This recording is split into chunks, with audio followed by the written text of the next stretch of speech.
So Conor McGregor has once again lost to Dustin Poirier.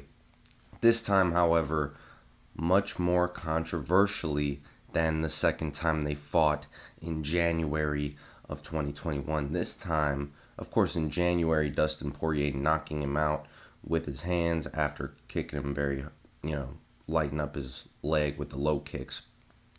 Everybody knows what happened in January, but this time around, Conor McGregor breaks his leg in brutal freak fashion, very similar to that of Anderson Silva and Chris Weidman.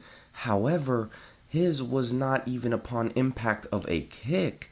Now, there has been speculation if there was possibly minor fracture caused from one of the kicks that weakened the area that allowed it to, break easier. But really, he steps back on his foot, twists or for a punch, or steps back on his foot after a punch in a twisting fashion, something of that nature. And as he steps back on his foot, the bone just gives.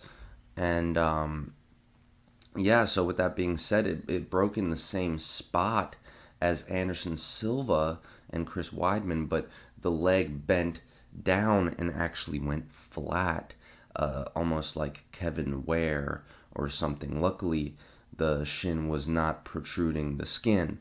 But, man, it was brutal. And people have said, like I said, that they think maybe the fracture was caused upon the impact of a kick. It was not. It could have been, but it did not appear to be. Actually, the Weasel on YouTube made a good breakdown of this. And he said, Conor threw 9 leg kicks. Poirier didn't check one of them. Now, the commentating team did point out one kick that landed a little bit on the end of Conor's toes, but that was in the beginning of the round, and he had plenty of activity after that with no bearing on that leg whatsoever. The Weasel actually pointed out a very specific frame moments before he broke his leg where he stepped on it in just an odd angle that you can see his ankle pop out in a very odd position, and this was just moments before he steps back on it to break it. Now, that did seem to make a lot more sense because that kick they were showing was early in the fight, and Conor had done so much movement and kicks from that point. It wasn't like he was inhibited at all by any movement whatsoever. With that being said, Poirier in the post-fight press conference thought it was from a check kick. A lot of people thought it was from a check kick. Poirier didn't check any of the kicks, actually. But like I said, a lot of people pointed out that one kick didn't appear so. Anyway, regardless of what happened, Conor McGregor steps back on his leg, brutally breaks it. He is going to be out for a while. And the question for him is, can he return to title contention after breaking his leg in such a brutal fashion? To answer that question, yeah, I think he can. Now, it's going to be tough for him to regain the confidence in throwing that leg full speed. At least that's what I think the main problem will be. But we see Chris Weidman already driving and doing boxing sparring. And when was his fight? Just 3 months ago? So, Conor could potentially fight in a year and a half, which would be, even quicker than some of his previous layoffs. You know what I'm saying? So, if he does heal up in a quick matter of time and decides to fight as soon as possible, in, like I said, a year and a half maybe,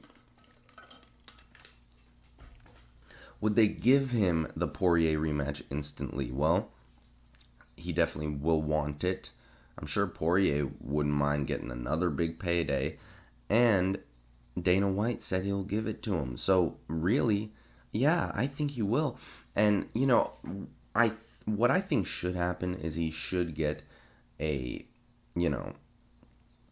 a tune-up fight. Not necessarily a tune-up fight, but maybe a Nate Diaz trilogy, or Tony Ferguson, or I don't know, somebody of that nature.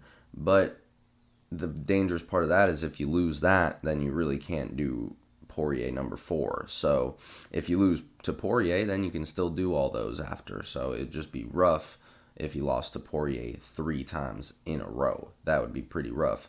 But he definitely wants to fight.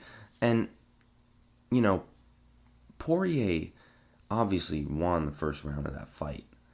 But, you know, let's not act like Conor didn't have some success in there. I mean, of course, Poirier had some brutal moments of ground and pound, but, you know, on the feet, Conor was still landing. He was doing a lot better with the kicks. His boxing this time is what was left more to be desired. He was using a little less head movement, he wasn't doing as good of counterpunching as he normally does.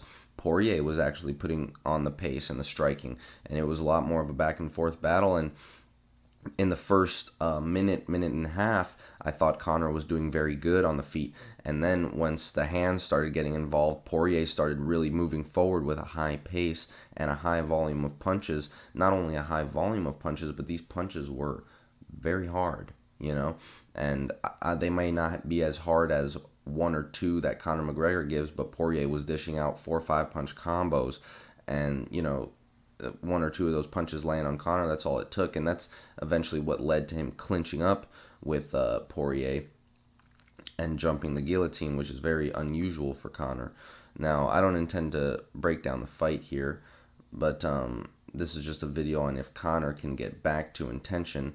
The fight breakdown will be on my video recap of the card, but you know, that's just to say that you know, Conor was in competition with Poirier. This was not a one-sided fight by any stretch of the imagination. And at the time that Conor broke his leg, they were in the middle of trading punches, you know, so anything could have happened at any moment. Really, if Conor lands one big left hand, the fight could have been over despite everything that happened in the rest of the first round. However, I will concede in that first round, it looked to me that Poirier is the higher level fighter right now. You know, it did not look to me like Conor McGregor was likely to win that fight. His best chance would have been a knockout, you know.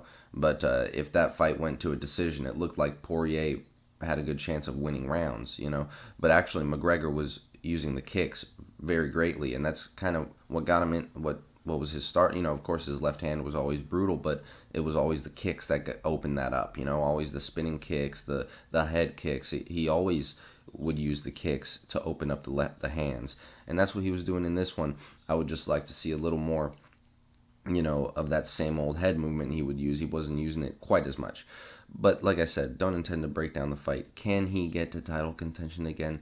I think the answer is yes. If you stuck him in there with Tony Ferguson, I think he gets the win. Tony Ferguson's, number 7, number 8. That's a top 10 guy. As far as I'm concerned, that is title contention. Conor McGregor is ranked number 5 in the world right now before the rankings update according to the loss. Number 5 in the world. I think that's an accurate projection of where he's at right now. You know, I do not think he would beat Justin Gaethje. I do not think he would beat Charles Oliveira right now. Potentially, when he comes back, if he makes improvements, would I expect that? No, but is it possible? Of course. He has the potential to knock out anybody. But did he look like the better, well-rounded fighter in there? I don't think so.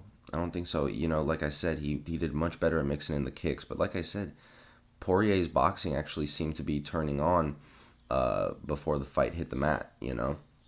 So, but Poirier even conceded that he was stung by a left hand in the first round, you know.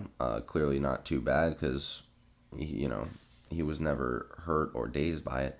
But, you know, that just goes to say that McGregor was in there competing with who we all think is the best lightweight in the world. So there's definitely...